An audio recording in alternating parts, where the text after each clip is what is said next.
To be Ryan and to be 30. To be Ryan.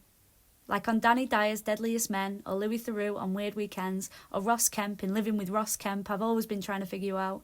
They've got their documentaries and now I've got mine. If I reach for my camera, you should never whine. I have known you 2/3 of your life, from your sister's mate to becoming your wife.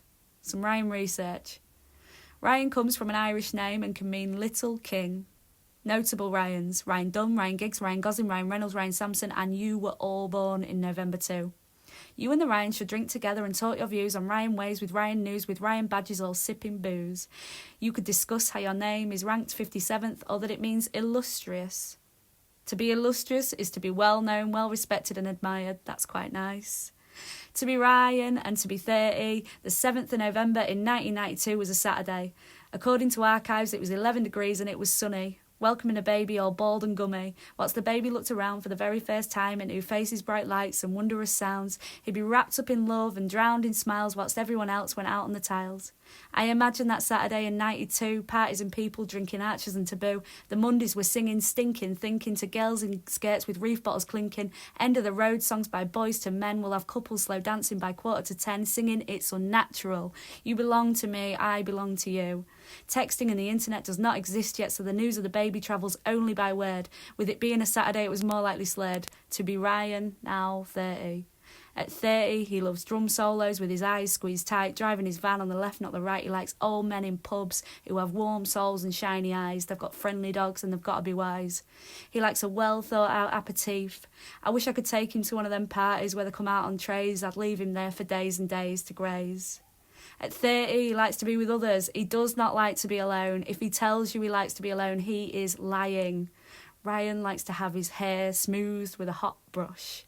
His eyes will close, so I never rush. He likes his t-shirts with room to spare and radiator socks laid out in a pair. Friday night in brand new tog, then coming home to his peaceful bog. A smooth tasting vape fresh out the packet. Big long drag, then back in his jacket. Hypnotic waves that come in sets. Sunday afternoons with small horse bets. Licking lids and not having kids. Seasoning and reasoning and eating in and sleeping in with me. At 30, he does not like big buildings, especially when they are empty. They give him the heebie-jeebies, they are too tall and they are too quiet, he says. I looked it up, it's called kenophobia, an eerie feeling upon seeing such wide spaces. The complete opposite to me, who feels the same way but in an opposite way, when shut in a small room will start to turn grey.